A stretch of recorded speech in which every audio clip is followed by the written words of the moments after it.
Professors అందరికీ పేరు పేరున ఉద్యమ నమస్కారాలు. ఈ యొక్క కార్యక్రమానికి మమ్మల్ని ఆహ్వానించిన political science HOD doctor Sankineni Venkatamadi గారికి, అదేవిధంగా ఈ యొక్క కార్యక్రమానికి మరి అతిథులుగా విచ్చేసిన పెద్దలు అన్న మందకుమారన్న మాది గారికి, జాతీయ అధికార ప్రతినిధి, అదేవిధంగా జాతీయ నాయకులు పుట్టరవణ మాది గారికి, వరంగల్ జిల్లా ఇన్ఛార్జి అన్న మహేందర్ అన్న మాది గారికి, అదేవిధంగా సిపిఎం పార్టీ నుంచి వచ్చిన అన్న ప్రభాకర్ రెడ్డి అన్న గారికి, ఈ యొక్క కార్యక్రమంలో పాల్గొన్న మీకు అందరికీ కూడా మాదిగ రిజర్వేషన్ పోరాట సమితి తరఫున మందకృష్ణ మాది అన్న గారి తరఫున మీకు అందరికీ ఉద్యమ నమస్కారాలు తెలియజేస్తున్నాను. ఈరోజు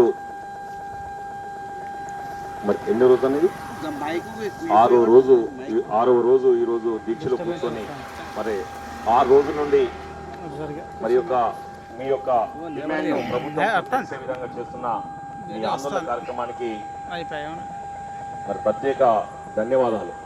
ఎందుకంటే ఈ తెలంగాణ రాష్ట్రంలో ముఖ్యమంత్రి రేవంత్ రెడ్డి గారు మేనిఫెస్టోలో మీ యొక్క సమస్యను చేర్చడం జరిగింది. ఆ సమస్యను పరిష్కరించాల్సిన బాధ్యత కూడా మరి ముఖ్యమంత్రి గారిపైన, అదే ఉన్నత విద్యాశాఖ మంత్రి గారిపైన మీ యొక్క సమస్య ఉంటుంది. ఆ సమస్యను మరి వాళ్ళు పరిశీలన పెట్టకపోవడానికి కారణము ఏందో వాళ్ళు తెలియజేయాలి. విషయం ఏంటంటే మీరందరూ కూడా ఈరోజు ఎంతో మందిని తీర్చిదిద్ది, విద్యార్థులను అందరిని కూడా తీర్చిదిద్ది వాళ్ళను ఉన్నత స్థాయిలో మరి ఉంచే విధంగా మీరు చేస్తున్నారు. కాబట్టి మరి ఉన్నత స్థాయిలో మీరు ఎంతో మంది విద్యార్థులకు భవిష్యత్తు ఇస్తున్నారు. కాబట్టి మరి మీ భవిష్యత్తును చక్కదిద్దాల్సిన బాధ్యత ముఖ్యమంత్రి గారిపై మీదనే ఉన్నది. అది తెలంగాణ రాష్ట్ర ముఖ్యమంత్రి రేవంత్ రెడ్డి గారు చొరవ తీసుకొని మీ యొక్క బాధ్యత తీసుకోవాల్సిన అవసరం ఉన్నది. వారికి చెప్పవలసిన బాధ్యత మరి ప్రతిపక్షాలకు ఉన్నది. మరి టీఆర్ఎస్ పార్టీ వాళ్ళు కానీ, బీజేపీ పార్టీ వాళ్ళు కానీ అందరూ కూడా అసెంబ్లీలో చర్చ చేయవలసిన అవసరం ఉన్నది తమరి గురించి, మీ గురించి.